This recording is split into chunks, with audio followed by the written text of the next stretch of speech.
for the 2022 World Cup on Wednesday night, and it just so happens to be a World Cup unlike any other. So let's run through some things you need to know, starting with the most important. This World Cup isn't in the summer because it's in Qatar, where June temperatures are often hotter than 100 degrees.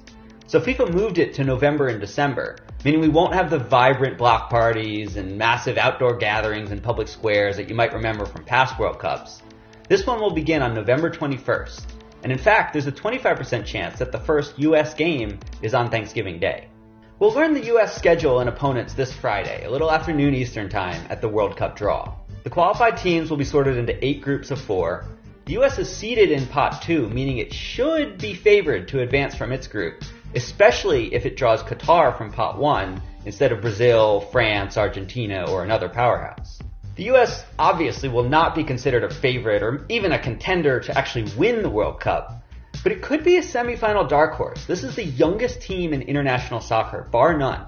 There's a new generation of players led by Tyler Adams, Weston McKennie, and Christian Pulisic, who have grown a ton over the past year and are going to continue to grow between now and November, probably into the best team the US has put on the field in a long, long time.